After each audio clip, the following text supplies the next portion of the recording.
Welcome to our ongoing video series dedicated to dealing with the coronavirus, dealing with your fears and anxieties and moving forward, both for yourself and your loved ones.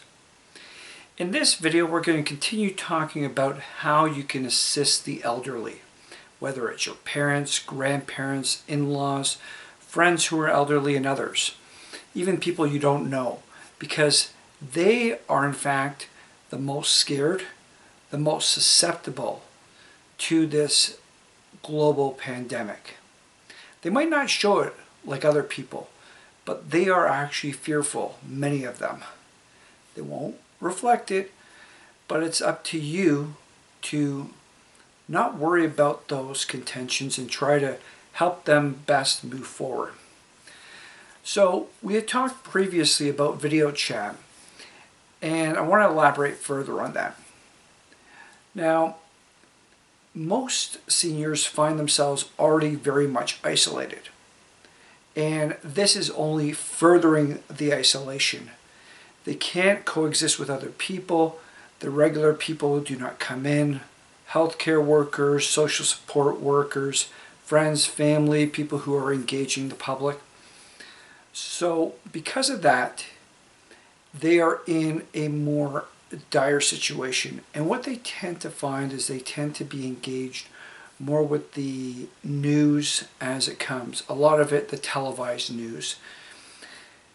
And many of them are not reticent with iPads and computers and tablets and cell phones. So they're not as much engaged as the younger generation are, even the middle-aged people. So what we're trying to suggest to people is that look for those iPads, look for those tablets that you might have discarded, you're not using, and consider getting them put back up to speed, loading them up with some software, and sharing them, at least for the time being, with the elderly. Because they're in a cycle where everything is being shut down further. And what you want to be doing in those kind of situations is broadening the horizons, not limiting the horizons. They're already tightly confined, feeling even more confined. And whereas television might be good previously, television is increasingly negative. So you want to try to alleviate some of that pressure, some of the anxiety, some of that fear by providing them both the tools to move forward and the ability to move forward and actually engaging them. So two areas. One, video chat, which we discussed earlier, would allow you, especially if you're in self-quarantine, to engage with the seniors that you know, with the elderly that you know, so that they're communicating. It also enables them to communicate with one another, something that they might not have done so much before because they didn't really possess the tools to do it. A lot of our seniors have relatives back in Europe and other part in Asia, as we would call it, the old country to them, and they're not having the ability to engage them as much as they would want to, especially now that there's so much uncertainty as to what's happening to them, more so in places like Europe and elsewhere. So you want to sort of give them those tools to be engaging with people. Another practical thing is YouTube.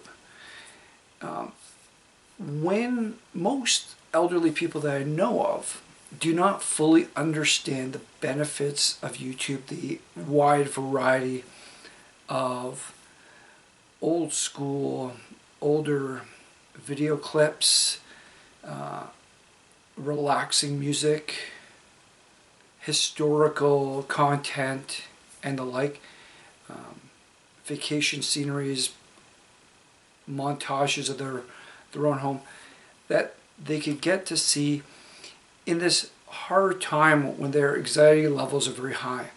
You want to be able to put them at ease, relax with things that are familiar, that things they can reminisce upon, and puts them in that more of a comfort zone that they don't otherwise have.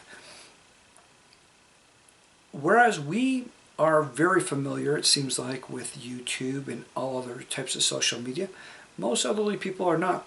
And YouTube, in fact, is a very easy tool to be using for the elderly once they get engaged. But it's a matter of putting them there, having them have the capacity to engage it.